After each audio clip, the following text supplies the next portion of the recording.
hope you know that you are amazing. I love pasta. So it's probably one of the cheapest things you can buy. Pasta, beans, and rice. You can literally start a meal with any of those. So in love with coffee. So Starbucks is not always an option. Don't be afraid to have those hard conversations.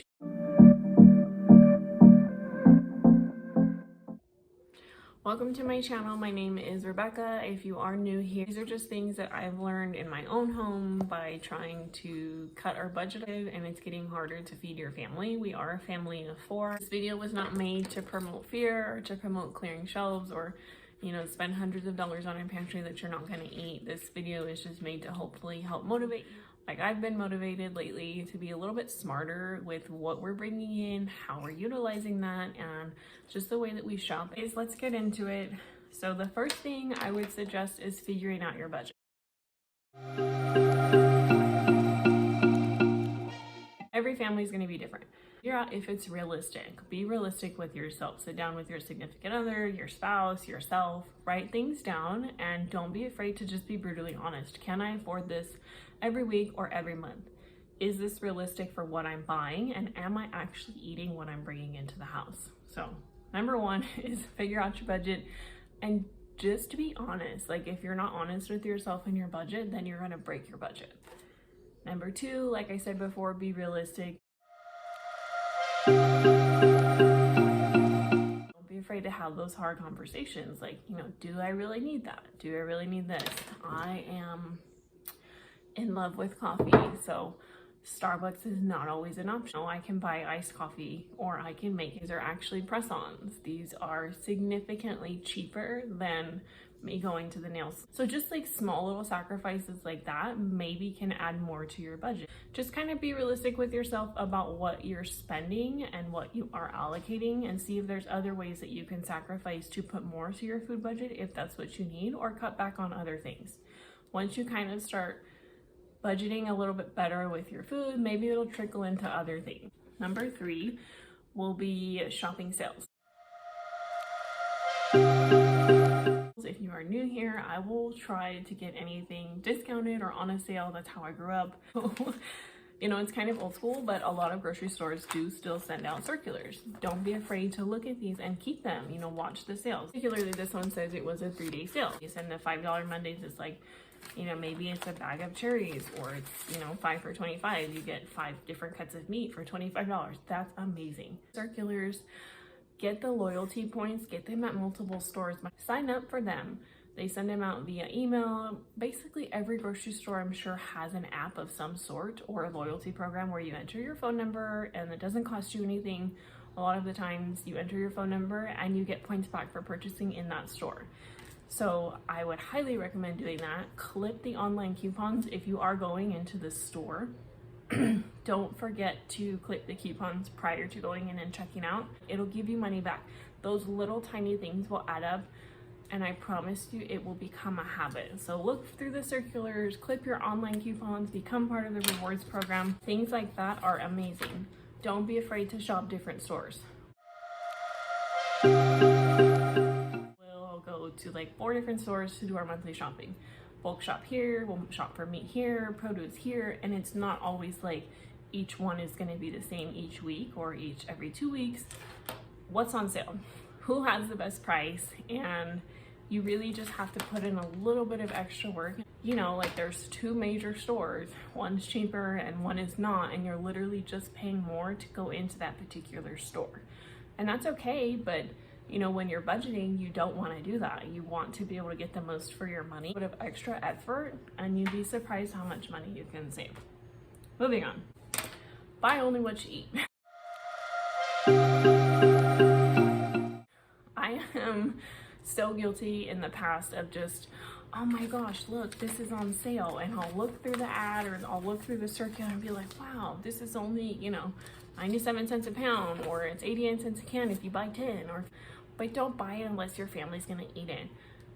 Buy what you eat and have a plan for what you're bringing into the house. I've been to the grocery store and I've got like, you know, 10 cans of something, and my husband's like, babe, what are we gonna do with that? I'll find something out. And then, you know, 3-4 months later, it's still in the back of the pantry, and then I have to figure out how to use it, and I don't know if we're gonna like it. So there's like $10 that we wasted. and it only is $10 at the time, but that adds up every week or every month, you know, however often you go shopping.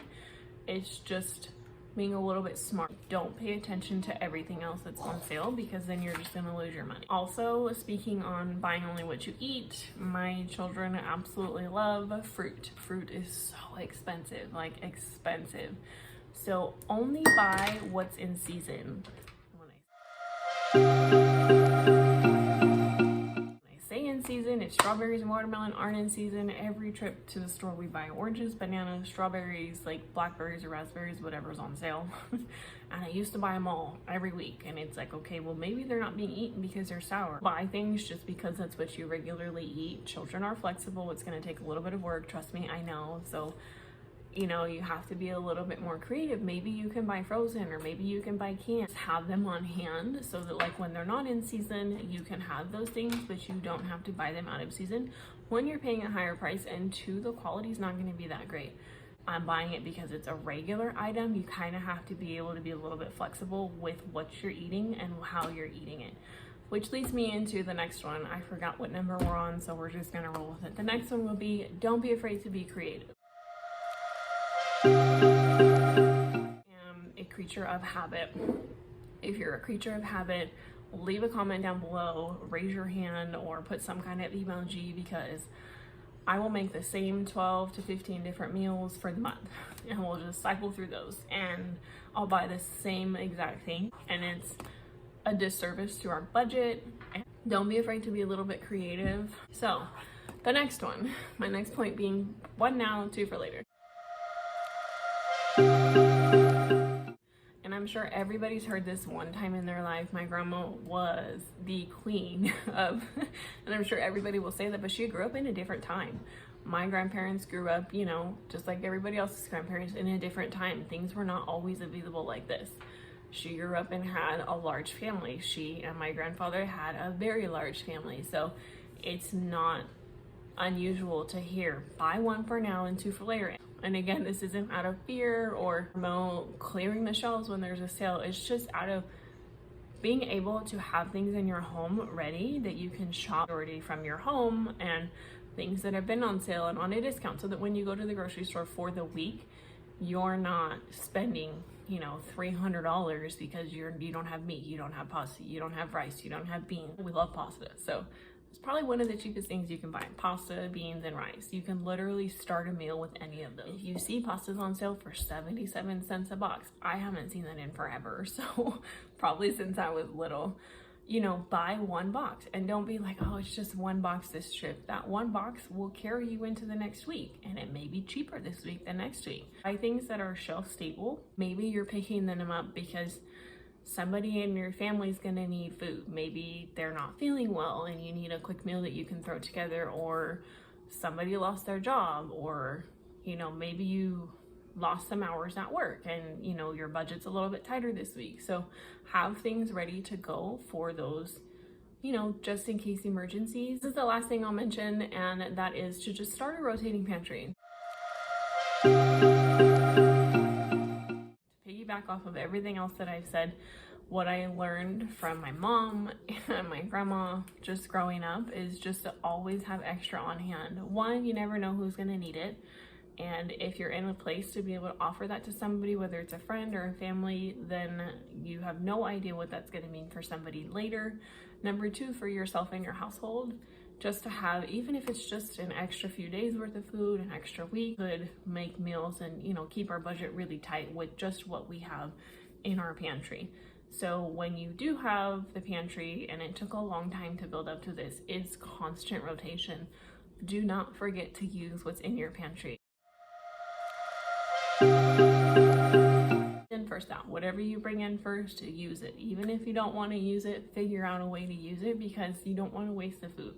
You took the time hunting for the deal, clipping the coupons, getting the rain checks, saving your money, setting that money aside to buy something on sale, driving to the other store to save that money. Use what you buy. I have to share right now, I am gonna do a separate video for the month of August. We'll do 4 videos. I'm gonna do 1 each week, like what I'm spending each week. Maybe I'll just put it in a playlist so that it plays by itself. I'll definitely keep these all together. Thank you so much for hanging out with me. If you are subscribed, thank you so much for returning. If you are new here, thank you so much for watching. Don't forget to hit the subscribe. I do upload on Thursdays and Sundays. I am thinking about upping my upload schedule. Let me know if that interests you. If you want to see more videos, I have a ton of homemaking and cleaning videos down below. In the next video, I will see you next week. Thank you so much. I hope you know that you are amazing.